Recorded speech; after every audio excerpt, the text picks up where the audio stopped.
Alright, good morning mga katropa. Yan, nandito naman tayo sa isang bagong araw. Ang araw ngayon ay September 1. Yan, September 1 ngayon. At nandito naman tayo sa ating boses ng mga tindero. Boses ng mga tindero to mga katropa. Ito yung reaksyon ng mga simpleng mamamayan na katulad ko. Ako nga pala si Sandy TV, Sandirus TV. Yan. At tayo ay isang pangkaraniwang mamamayan na sa kasalukuyan ay nagiging tindero lang. Kaya syempre kasi usually 'di ba mga tropa, ang narinig natin yung mga vlogger na iba na may pera o kaya iba naman ay gumagawa ng pera.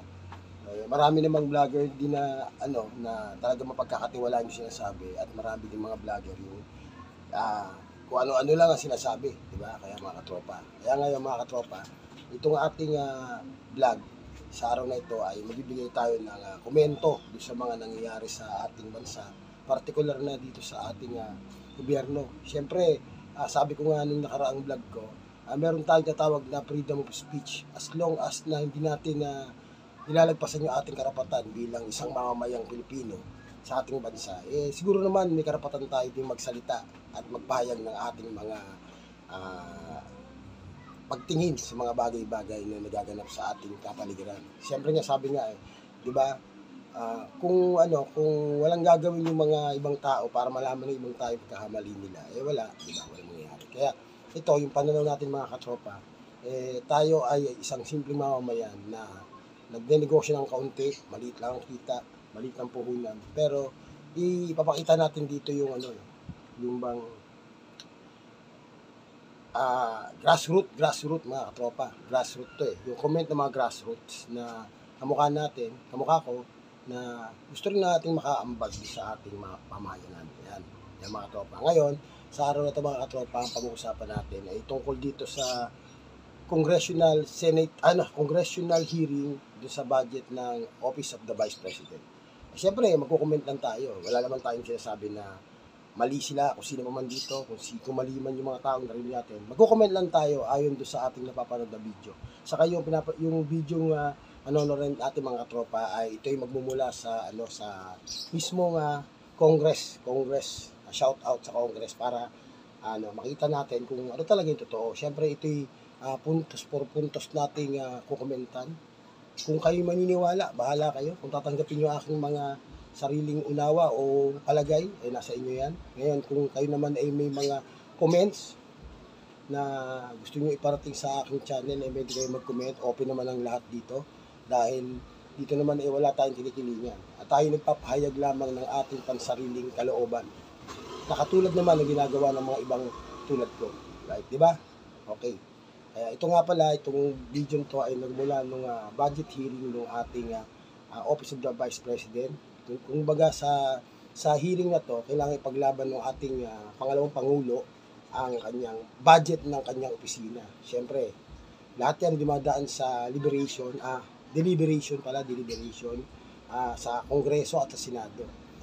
Pinapaalala ko lang na kaya nangyayari yung mga ganitong bagay, diniliberate yung mga budget ng bawat yung sangay ng pamahalaan para maipaglaban nila o mapatunayan nila na karapat-dapat na ibigay ang mga perang ito na galing sa ating mga mamamayan. Siyempre, hindi naman pwedeng bibigyan nila ng budget tapos bahala na kayo kung paano gastusin. Ganon din naman yung mga mahirap na kamukha natin. Mga simpleng mamamayan na kamukha natin. Pag tayo bumibili ng mga naglalabas ng pera, kailangan alam natin kung saan natin gagastusin. At may papaliwanag natin sa sarili natin kung ano yung paggagastos natin ito. Ganun lang naman yun. Although, sarili natin pera yun, mga katropa. Pero dito sa pamahalaan, siyempre, yung perang kinukuha nila o yung perang hinihingi nila o parang gastusin nila sa kanilang mga proyekto ay galing sa mamamayan. Diba? It is but normal for us to know kung ano yung mga natin, kung saan nila gagastusin o saan nila ginagastos yung mga perang pondo ng kanilang mga departamento dahilan sa tayo ay kabilang sa mga nagmamay-ari nito. Kasi alam nyo mga katropa, kahit na tayo walang trabaho o may trabaho man tayo, lahat tayong Pilipino ay nagbabayad ng tax.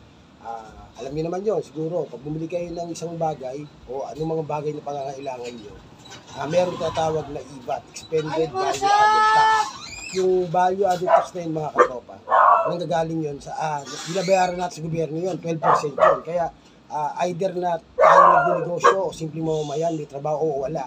Basta tayo kumakain o bumibili ng mga bagay-bagay sa ating na pangangailangan natin, lahat tayo nagbabayad ng tax. Kaya wala ditong exemption. Lahat tayo dito ay nagbabayad ng tax. O diba mga katropa? Kaya ganun. Kaya marapat lamang na malaman natin kung saan napupunta yung mga tax na binabayad natin sa gobyerno. Diba? Alright. Sige, simulan natin mga tropa. Dito na. Of the budget briefing.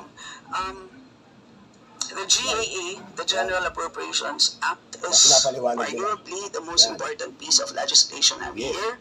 At kasama po ito ang pagtatanong at pakikinig po sa sagot po ninyo ay napaka-importante pong input sa aming pong trabaho. So, yun po, kami po ay we will proceed to ask questions. Question and answer portion para i-depend sa ating my answer for every question will be, I will forgo the opportunity. Yan mga katropa, kasi syempre, pag humihingi ka ng budget sa national government, kailangan i-ano mo siya, ipaliwanag mo ng maigi kung saan mo gagastusin yung yung budget na hinihingi mo sa next year 2025. Kaya syempre kung sino man yung puno o yung mga namumuno do sa certain government institution, kailangan maipaliwanag nila o maipaliwanag nila o maipaglaban nila kung bakit nila hinihingi yung naturang pondo. Dahilan sa kailangan makita kailangan transparent yun. Tingnan natin mga katropa yung sasagot ni OBP natin.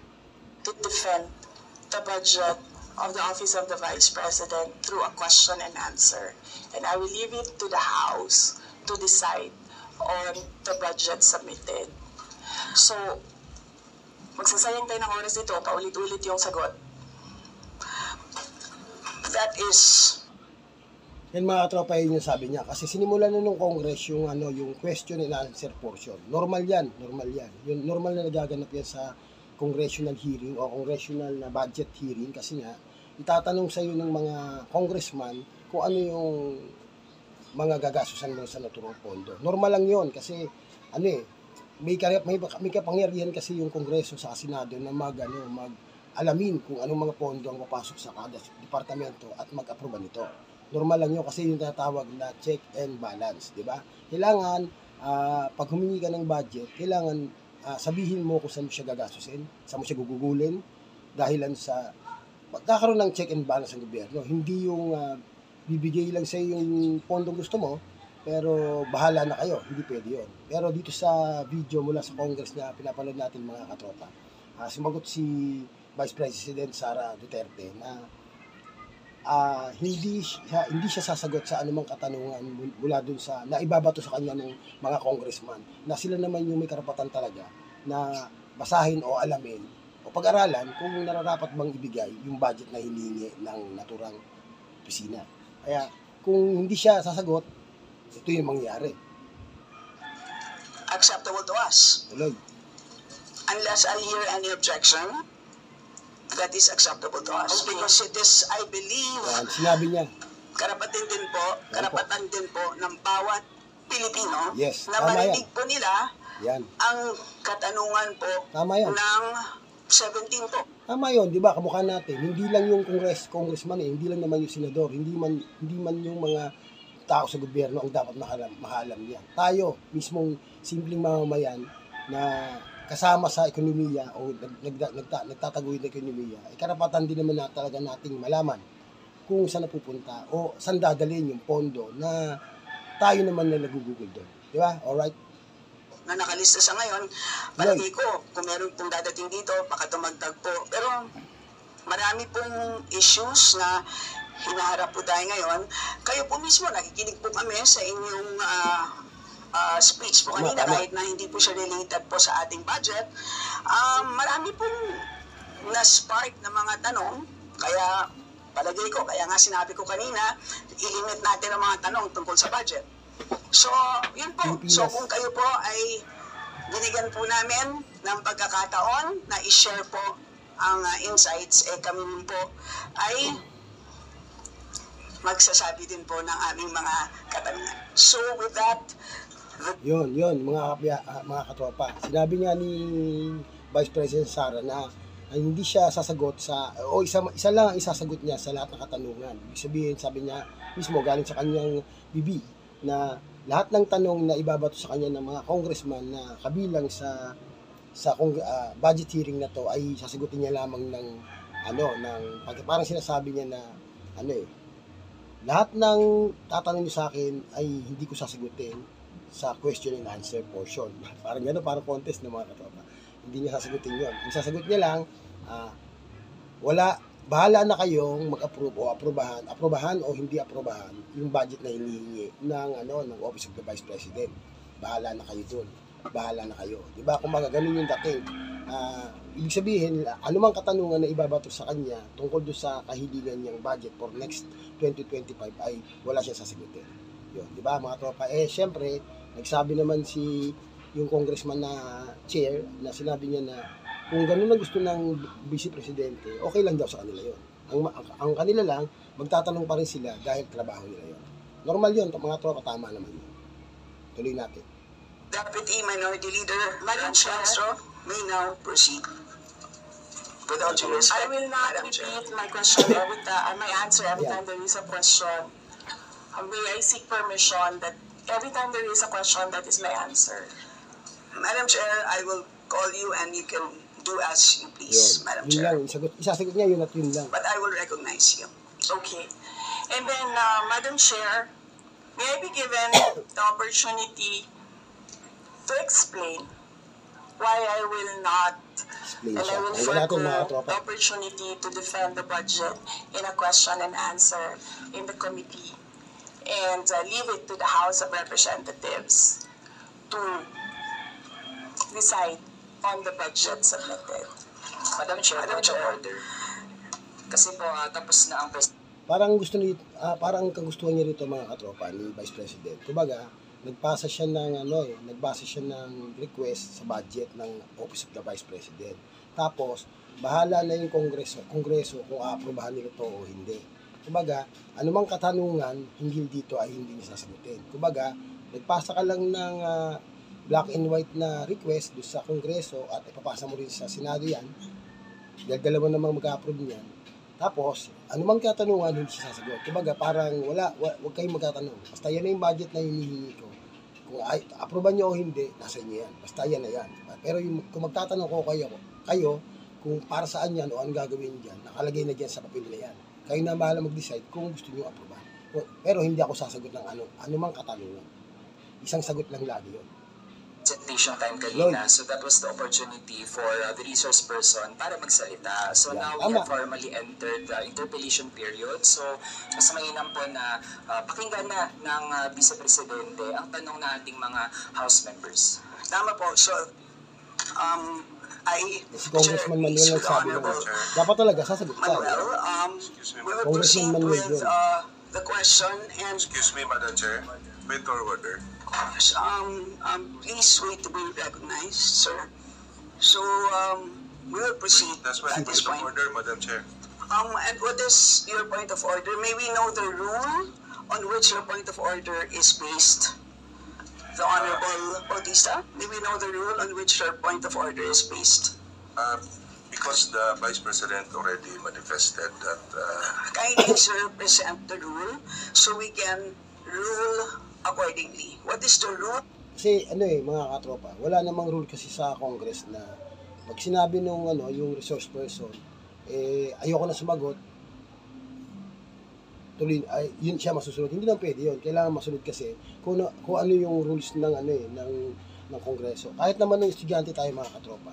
Pag nagawa tayo ng tawag doon yung, di ba, pag estudyante tayo kolehiyo, meron tayong pinapagawa sa atin na parang isang bagay na i-depend mo.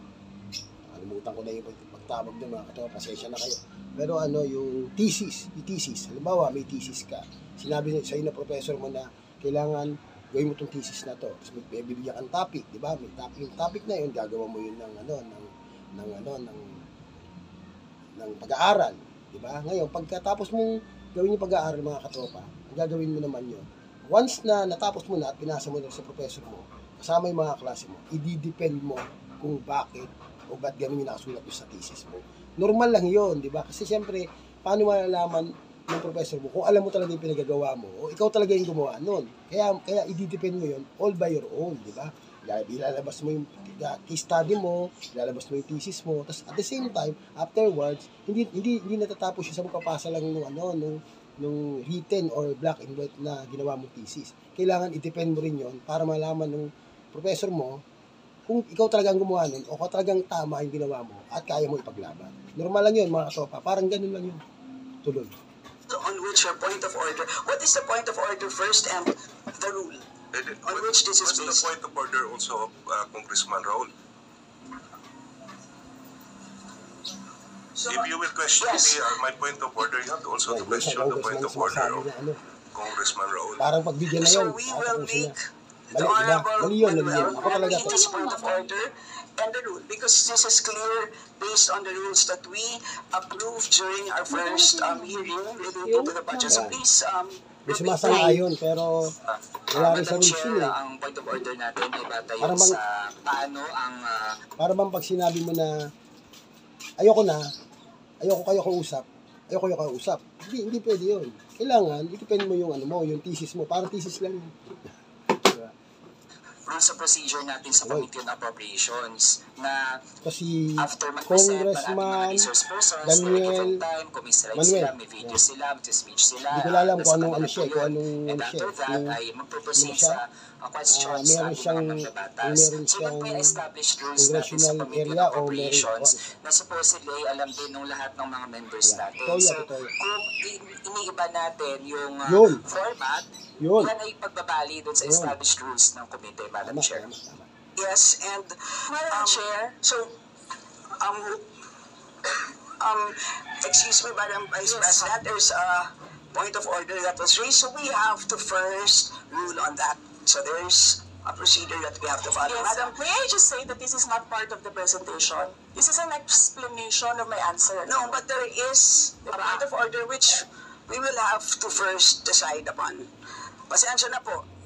So, alam niyo mga katropa, in this time, sa oras na yan kasi, nung ginagawa yung congressional hearing sa budget ng Office of the Vice President, lumalabas si Vice President Sara, siya ay resource person. Pag sinabing resource person, kailangan ikaw yung mapagkukunan ng mga detalye kung ano yung nakalagay dun sa budget na hinihingi mo. Kaya, normal lamang nasagutin mo yung mga tanong nun, ng mga congressman. Dahil nga, wala namang problema yun kung yung hinihingi mong budget tama o naniniwala ka na kailangan mo yun. Depend mo lang. Ganun lang kasimple yun. Diba mga tropa? what? So there's... So, are you objecting to the ruling of the chair, the Honorable... What is that? So we have taken... Mga tropa, wala kasing wala tinatawag na congressional hearing o Senate hearing na yung resource person hindi magsasalita. Kasi pagkat ayaw niya. Hindi pwede yun. Diba? Kasi pinag-uusapan dito mga katropa, huwag niyo kakalimutan yung pera ng bayan. Pera ng bayan na galing sa'yo, galing sa akin, galing sa lahat ng Pilipino. Pati yung mga nagkatrabaho na OFW, mga katropa sa ibang bansa. Lahat sila may ambag dyan. Ultimong basurero, may ambag dyan. Kaya normal lamang na malaman natin kung saan gagastusin ng isang partikular na departamento ng gobyerno yung mga perang yan. Dahil atin yan di ba? Masama ba naman yun? Kung pera nila yan, di ba sila kung saan nila gagastusin. Pero as far as I'm concerned, lahat tayo, ultimo pinakamaliit na mamamayan, walang trabaho, may trabaho, lahat tayo, basta tayo kumakain, tayo bumili ng mga pangangailangan natin na binabayaran natin ng pera, umiikot po yung ekonomiya. Pag umikot ang ekonomiya, lahat ng binibili natin po may tax. Alright. Kaya kailangan natin malaman. Tuloy. Can note of the point of order which we have accepted, and At this Isa point, pala, nag-away na the sila, chair no? rules that we shall Pwede na proceed, magsumagot, so diba? the Honorable Franz Castro may now proceed with her interpellation. You have the floor, ma'am. Kaya lang, hindi talaga nawawala yung politika Madam sa Chair, siguro Pilipinas. first Pati ba naman observation, sa, yung pati ba naman sa, sa budget na lang, na parang budget na ibibigay sa departamento mo para matulungan mo o magawa mo yung gusto mong tulong sa bayan, sa mga kababayan mo o bayan Pilipinas, may politika pa. Pero lahat yun may kasama. Kasi ito nga tatawag na yung democratic way ng government. Ganun talaga. Siyempre, kung hindi aayunan ng isang tao yung mga ideya, siyempre galit ka. Pero pag inayunan naman, masaya ka. Diba? Ganun lang yun. Diba? Pero, at the end of the day, budget hearing pa rin to, kailangan pa rin malaman ng bawat isang Pilipino kung saan pupunta yung pera ng buong Pilipinas. Tuloy. At the budget for the 2024, yung Vice President na nagsabi, Madam Chair, na slow and low utilization. So nakita naman natin doon sa presentation. So yung utilization ay napakababa. Pero syempre comment ko lang, no, mas mabilis siya sa confidential funds. 100% in 11 days. Madam Chair, Siyempre, may tumitira na. so, Madam Chair, Hindi maalis yan. Hindi so maalis yan. according to the utilization of the confidential and intelligence funds submitted Hindi by the COA, Totoo naman, ito sa parting to mga katropa, medyo hinuhukay na ng isang congressman na si Luis Trovato, di ba? Di ba? Inaano niya, hinuhukay na yung nakaraan na taon na ginastos yung yung budget. Siyempre normal lang naman din 'yun. Siyempre normal lang 'yun. Paano ko bibigay? Halimbawa, yung nakaraang taon binigyan kita ng budget na 200,000 kasi para tumaas ang benta mo. Tapos ngayong taon humingi ka na sa akin ng 300,000. Siyempre itatanong sa iyo ng boss mo, bakit nung nakaraang taon 200,000 ang hiningi mong budget? Bakit ngayong taon 300,000 na? Anong gagawin mo dyan? Bakit ganyan kalaki? Siyempre gagawin mo, i-depensa mo yun. Papaliwanag mo sa boss mo na, boss, kaya 300,000 ang ibenta ko, ay hingi ko sa yung budget kasi dodoblihin ko naman yung serbisyo na makukuha natin dyan. Alright, diba? Ganun lang yun, diba? Siyempre, pwede mong balikan yun eh. Kasi, sabi nga, pagdating sa kahit na sa marketing kahit sa sales, di ba? Wala namang budget na lumiliit, lahat tumataas, di ba? Kaya lang kailangan mo i-depensa 'yun. Pero may kapalit 'yun, siyempre kailangan, di ba?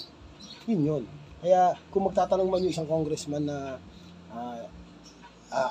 kung ano yung nangyari noong nakaraang taon, normal lang 'yun kasi siyempre paano ka naman bibigyan ng mas malaking budget o parehong budget kung yung budget mo na nakaraang taon na hindi mo naubos o kaya naubos mo. Sa dalawa yan. Paano mo naubos at ba't hindi mo naubos? Kasi ganun sa gobyerno eh. Yung budget kasi binibigay sa isang taon. Isang taong budget mo yan. Ngayon, kailangan maubos mo yan. Pero ayon dun sa, maubos mo siya, pero ayon dun sa hiningi mong budget at mapupunta talaga yun doon sa particular na request mo. Halimbawa, 100,000, yung 20,000 mamimigay ka ng wheelchair. Yung 20,000 mamimigay ka ng magpapakain ka ng lugaw. Diba?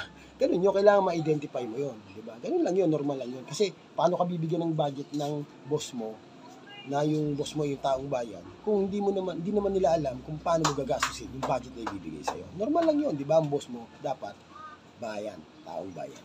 Tuloy. to us, no, so we have here surveillance and monitoring. Sabihin ko lang, Madam Chair, no, yung purchase of information out of 125 million confidential funds in 2022, purchase of information 14 million, payment of reward 10 million, rental and other incidental. Kaya lang sa politika kasi mga katropa, pagdating sa politika, minsan minamasama nila yung tatanungin sila kung saan kita yung budget, tatanungin sila kung gaano katagal mo ginagawa yung pera, diba? Pero sa magulang nga lang, magulang tayo. Diba, pag nagbigay tayo ng pera sa anak natin, allowance, pang isang linggo, binigay siya isang linggo allowance. Sasabihin sa'yo, pagdating ng Miyerkules, sasabihin sa'yo, wala na akong pera. Siyempre magkatanong ka, di ba yung allowance mo 1 week na yan? O bakit naubos mo nang mas mabilis? Papaliwanag sa'yo na anak mo kung ano ginawa niya. Di ba? papaliwanag sa'yo ng anak mo kung saan niya ginastos, siyempre normal lang yun. Kasi mo, anak lang yun. Paano pa, sarili mo ng pera yun, tinatanong ka sa anak mo. Paano pa yung pera ng gobyerno? Normal lang yun, di ba mga topa? Normal. Tuloy. Expenses relative to Hindi, the ipas natin ito mga maintenance of katopa. 60 Mahaba ito million. eh. Ay, sa'yo. Yan. Hihintay ko pa yung supoy dito. Can everybody check their mics and make sure that they're switched off para maka-switch on si Franz? Dito natin. 5, where in the budget proposal of 2025 is the Nagalit siya. item confidential Sa'yo. funds. Kasi Sa in aid of legislation nga ninyo, nakalagay nga doon sa rules ninyo, diba? The discussion should be germane to the topic. The topic, 17. Honorable Franz, do you want to need a total of 73.287 million. So, dahil may Pasa notice natin of to, mga katropa. disallowance, so ibig sabihin, Chairman of the committee. Okay, so we have question now is that switch on si Yeah. Franz. Franz Castro pala yun nagtatanong mga katopa. Si Congressman Franz Castro. Ay, ito meron na ako. Hanggang natin siya. Yan. Yan. At even yata ito. Kala ko long neck. Ay mga katopa, may bumibili kasi. Oh.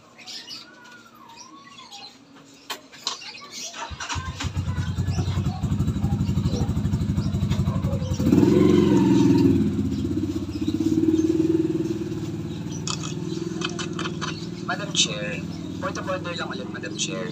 Kasi kailangan lang natin ma-establish. I would assume hindi naman po pinanganak kahapon ng ating resource person. Practice po natin sa Madam House Chair, na that's a bago slight po- remark. na para po tayo ay makapagtalakay ng budget na pinopropose para sa susunod na fiscal year. Chine-check natin paano din gumagastos yung mga ahensya even in the current Yan, year huwag tayo and in mga the to, past bumili kasi. year.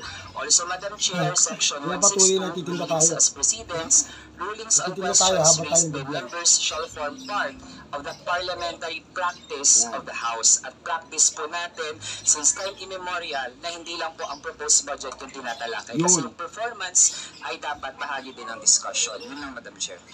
Noted. Yan mga katopa, sabi nga ni Congressman, sabi niya, Daniel, sabi niya, hindi naman masama yung tinanong yung hindi naman masama. Kung tinanong man nung ni Congressman Castro, yung nangyari doon sa budget ng nakaraang taon. Normal lang yun mga katopa kasi kasama yun talaga dapat. Kahit naman saan kasama talaga yun.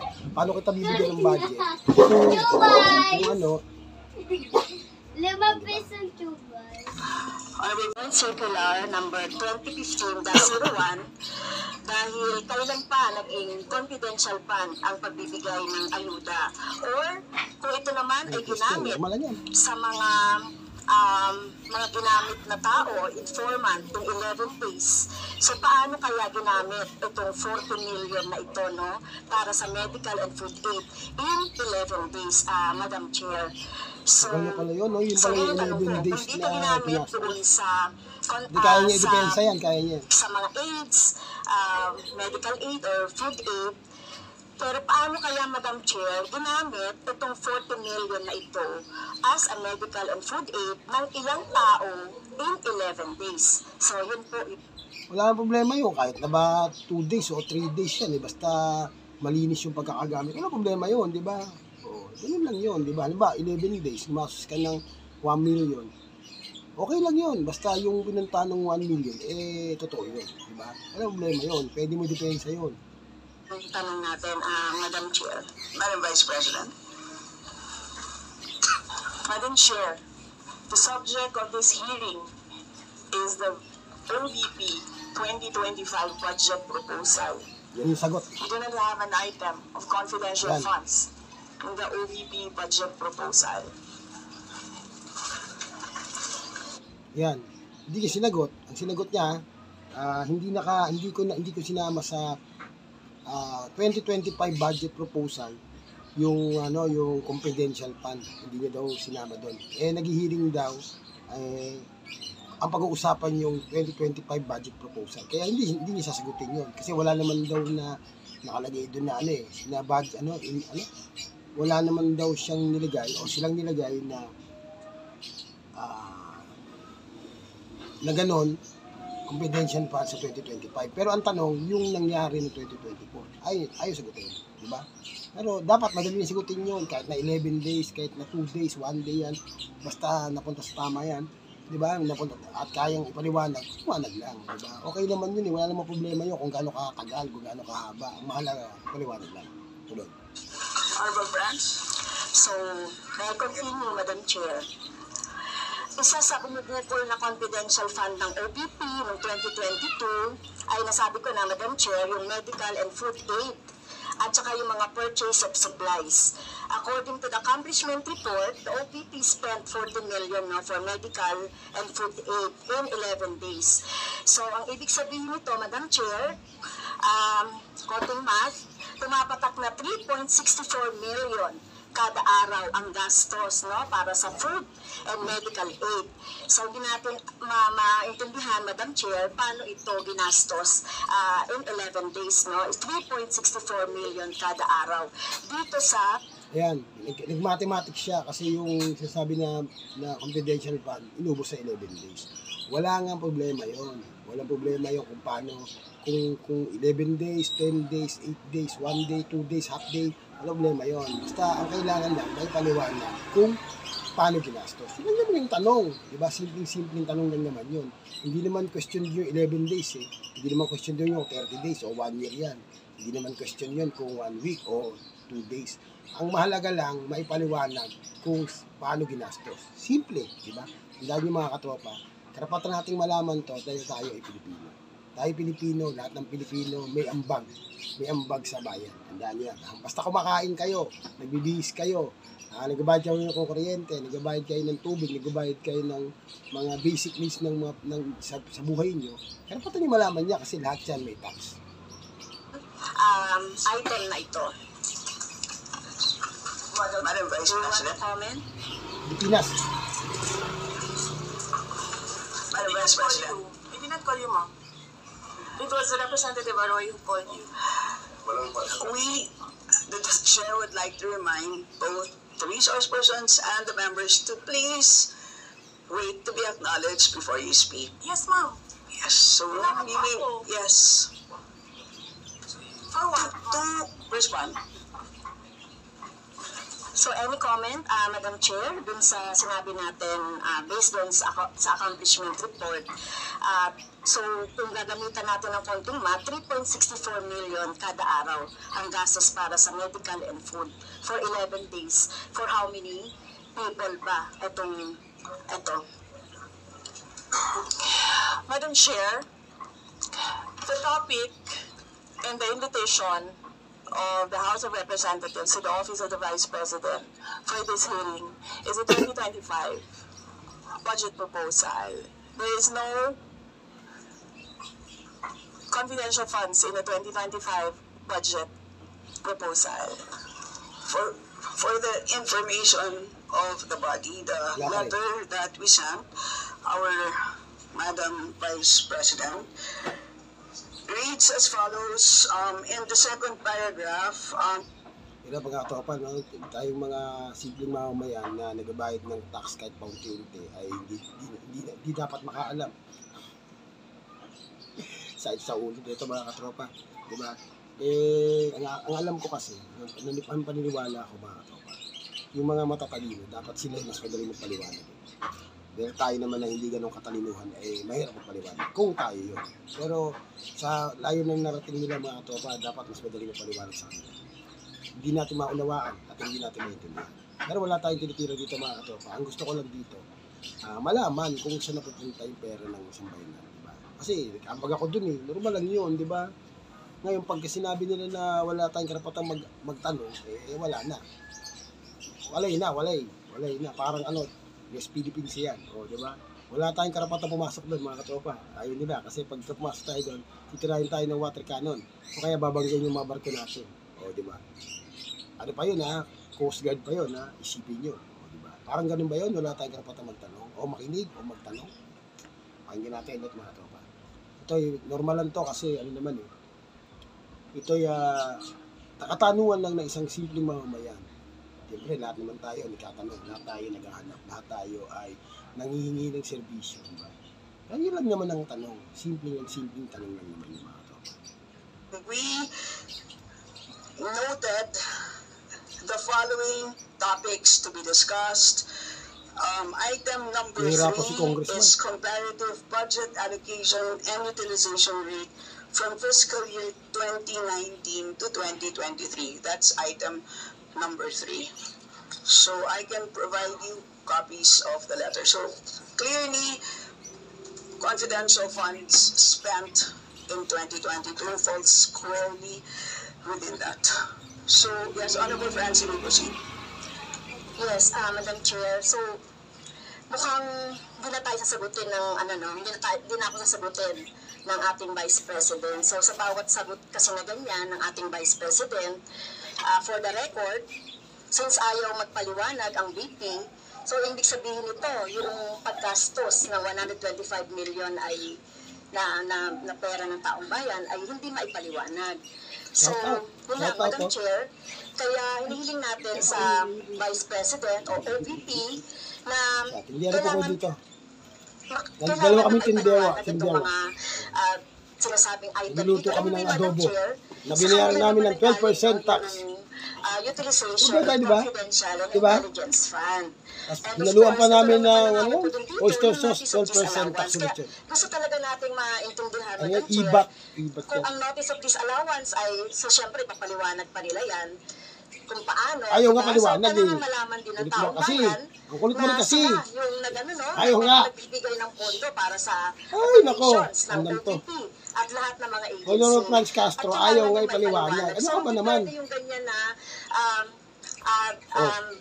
yung tactics na ganyan na parang parang sorry for the pusit, na kapag nasasagol na ang pusit ay nagaano ng maitim na tinta. So ayaw natin ng gano'n, Madam Chair, kasi yung atin naman pinag-uusapan dito ay budget. No? So wag naman mag-ugaling pusit ang Office of the Vice President. Madam Chair, may I? May ganun pala, ugaling pusit, no? Ugaling pusit. Pag daw yung pusit, nasa ling mo, maglalabas ng itim na, na tinta. Ay, ganun pala yun. Pag may pusit ka. Eh, paano kung maitim ka? Mukha ka talagang pusit. Eh, kasama ko dito, hindi ko makain ng pusit to eh. Yeah. Tuloy natin. Pero nakakatawa to eh. May binanata na ugaling pusit. May I point of information? Tatawa yung mga congressman sa pusit eh. May I? Madam Chair. No, sorry. Wait. Before you, I'd like to, before we proceed to the next person on the list, I believe that our former President, Gloria Macapagal-Arroyo, would like to interject. Na-stress sila sa pusit eh. Observation made, in Si relation to the Gloria, point si Gloria, of order, kasalita. because Gloria, in the beginning, it was Former settled President that Gloria, issue yan would be the 2025 budget. And in all our hearings, cash in, coming. When we want to question Kano? something about performance, 130. we question 130 lang. 2024 budget, Yan mga katropa. not the 2023 Kasalita si former budget. President What is being questioned Gloria was the Macapagal-Arroyo. 2023 budget, Wala nang brace which na. was discussed very extensively last year, and that is the reason why the House removed the confidential funds. So that issue has already been, to my mind, for purposes of budget hearing, laid to rest. So that's my observation, Madam Chair. Alam mo, sabi ni former President Gloria, dahil nga nung yung nakaraang taon, hindi na binigyan ng confidential fund si Sara, si Vice President Sara, lead to rest daw yun. Hindi ba naman siguro dapat lead to rest yun? Siyempre, kailangan ipaliwanag mo, katropa, kung saan napunta yung budget na binastos na karaan. Hindi porket na hindi na binigyan ng budget, lead to rest na. Wala namang lead to rest. Grabe naman to. Hindi pwedeng lead to rest. Kailangan ipaliwanag mo kung saan mo ginastos yung pera. Kahit nga nanay ko, tinatanong ako ng koleyo ko eh. Saan mo ginastos yung pera? Ba't di umabot yung alawas mo ng 1 week? O di pinapaliwanag ko. Lalo pa to, pera ng gobyerno ito. Diba? Tuloy. We know that, Madam former President, but of course we know that yung pumpondo ng 2023 ay, of course, pwede pa rin maging continuing appropriation hanggang 2024. So in the same way, 2022 pwede maging continuing pa rin 2023. At alam din po natin, last year, pinagdepatihan po natin ng matindi itong 2022 confidential funds. And in fact, we left a homework for the COA. Sinabi natin sa kanila na kailangan nilang tapusin ang audit by November, I believe mid-November of last year. And since then, hindi na natin alam kung ano nangyari. So that's the reason for why tinadalakay natin ito. And it's a big amount of money. I believe we owe it to the people to understand what happened. Of course, tinanggal na natin noong 2024. Gusto natin malaman, tama ba yung ginawa natin? Kasi baka naman nag-amali tayo. So, I think it's worth assessing what we did in 2024 in order to know what to do in 2025. So with that, let's proceed with our next interview. May I? Is this just a point of order? Not a point of order, but we will only, just you may wish to say a rejoinder of what you may wish to be unless it's a point of order, you may wish to be listed. I can put you here, sir. Parliamentary inquiry, Madam Chair. Yes, you Parliamentary inquiry. May I ask if the resource person is required to answer a question that is related to a commission on audit notice of disallowance when she already said she's not going to answer. Also, the notice of disallowance is addressed to the Office of the Vice President. And just to make it clear, a notice of disallowance is not a judgment. It is a request, it is an order from the Commission on Audit for the particular office to explain what are the particulars. At saka hindi na yan legislation side. That is already... O yun nga, ipapaliwanag nga. Yun nga yung sabi ng COA, ipapaliwanag kung ano di ba? Bakit ba sinabi papaliwanag? Wala na ipapaliwanag, wala na. Naman, congressman naman. Sino ba to? The accountability side in the budget cycle. Gab. So, my parliamentary inquiry, Madam Chair, is that nagsabi na nga siya na hindi siya sasagot and it is related to... Ayaw kasagutin. A notice of disallowance. Alay mo, congressman ka, nandyan ka, tapos ayaw kasagutin nung resource person mo. Ito ka ba? At ba't ka ba umatin dyan? Sayang. Once. And, just to add, sinabi na rin ni former President, it was thoroughly discussed in the previous year. In fact, tinanggal sa budget ng 2024 yung confidential fund. And we know that there's a pending case on that also. To discuss that further might somehow prejudice or be biased whatsoever. So, yun lang po, Madam Chair. Alright, salamat. On your inquiry, the only requirement is to... Hindi naman pwedeng yung COA. Diba? May problema sa COA. Pinapa-explain yung confidential fund. Confidential fund. Pinapa-explain. Hindi naman pwedeng sila lang mag-usap ng COA. Mas maganda nga dito sa Congress. Maririnig ng tao, nakamukha natin. Marinig natin, di ba, yung explanation. Kung tanggap naman lang sa atin yung explanation, baka di very good. Pero hindi yung parang gusto nitong congressman na itong isa. Parang gusto niya na yung pag-usapan nila sa COA. Pag doon nag-usap, sila lang yun. Di ba? Hindi natin malalaman, baka nakakalimutan nila yung perang binabudgetan nila yan. Pera ng lahat ng taong bayan yan. Hindi lang pera nila yan. O, di ba? Kaya karapatan na yung taong bayan na malaman yan. Hindi itong congressman na to, ewan ko ba. Andyan siya, umatin siya.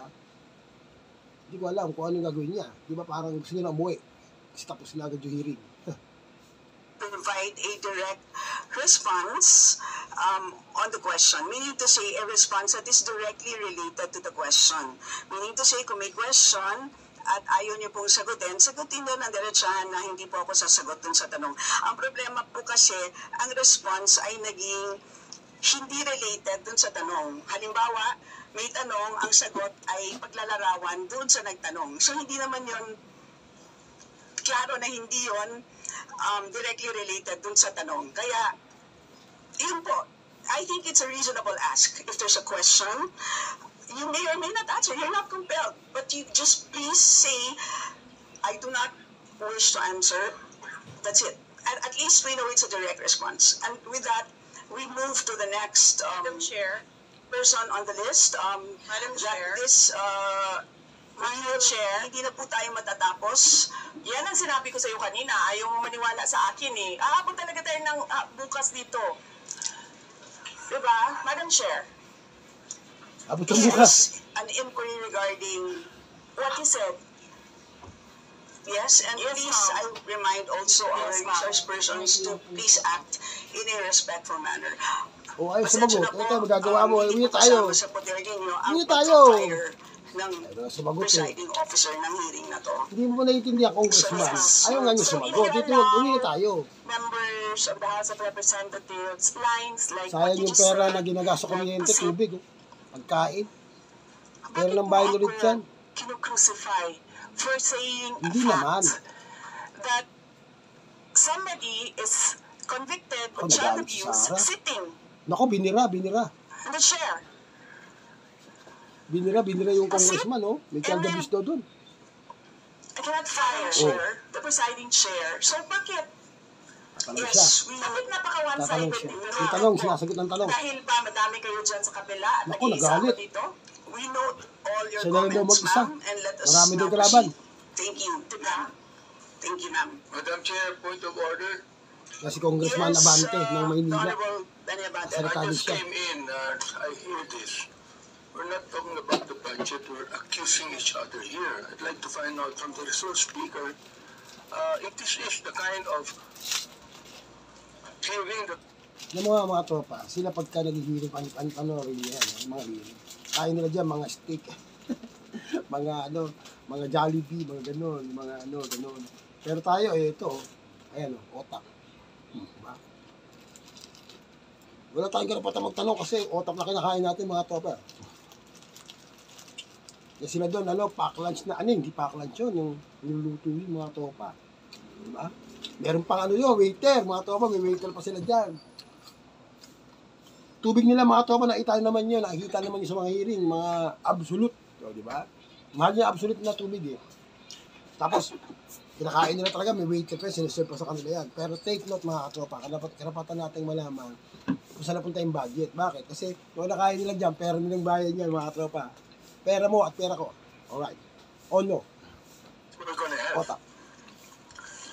Sir, I am not the presiding officer of this hearing. I know, Yes, sir. but the thing is, you're asking questions, Madam Chair. The Wait, resource now. speaker Kahit matanda. does not have any right to ask questions. Or do you have? Where is that? Madam Vice In your President, rules that Madam a Vice resource President, person this is cannot a budget hearing. request for Please, clarification. Some order, please. Some order, please. Yes, Honorable Danny Bakit Abante, yan? may proceed. Galing yung Just matanda. asking a question to our resource speaker. You know, because she's asking a question and she's accusing some of the members Magkakampi dati yan. of this committee. I just would Magkakampi yan. like to find out if we are the ones that have the right to ask questions and her right is to answer the questions of the committee. Okay, so we Yun have lang po sa akin yung point of order, Madam Chair. Yes. I think you understand me, Yes. Madam Vice President, am I right? No, sir. I'm gonna ask the chair to ask you to clarify what are my accusations. Yeah, please wait to be recognized, ma'am. Pasensya na po. So again, I'd like to remind our resource persons that you are here, you're Otak lang, invited otak lang. to Sila. answer, to present, and you've done that. Thank you very much. And at this point in time, you're here to respond to the questions Kaya of kasi our Congressman. members, and we request you to please respond in a direct way. So, with that, I'd like to recognize from the majority the Honorable Milagros Aquino Magsaysay. You have the floor, ma'am. Thank you, Madam Chair. Magandang hapon po sa ating lahat, sa ating committee chairperson, at sa ating mga kasama sa Kongreso, at ganoon din po sa ating mga panauhin mula sa OVP sa pangunguna ng ating Vice President, Sara Duterte, Carpio, at iba pang sangay ng gobyerno. Madam Chair, Meron lang po Ang gana, akong dalawang maikling katanungan na nais kong mabigyan ng linaw. Ang una ay nais kong itanong sa OVP kung meron po bang mga programa ang inyong opisina patungkol sa ating mga minamahal na senior citizens, at kung meron po, pwede po bang paki-furnish ang aking office ng listahan para naman po alam ko kung ano po ang sasabihin ko sa aking mga senior citizen na pakinabangan naman sa Office of the Vice President. Pangalawa po, sa COA, nais ko pong itanong para po sa mga hindi masyadong nakakaunawa, pakipaliwanag po kung ano ba ang ibig sabihin ng Notice of Disallowance at ano po ba ang ibig sabihin kung ang iyong opisina ay mabigyan nito. Yan lang po, Madam Chair, at muli magandang hapon po sa lahat. Okay, salamat. Let's begin with the first question, Madam Vice President. Dami kasama dyan, eh.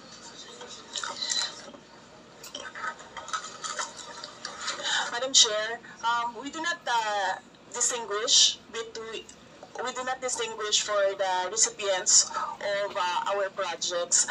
Senior citizens can readily avail of the medical and burial assistance, the non-negotiated die, and other projects of the OVP, including the kalusugan food trucks during calamities and the libreng sakay. So, ma'am, hindi po Ay, mga tropa, tutuloy na lang natin to. Kasi mamaya-maya, aalis tayo, bibili tayo mamalengke.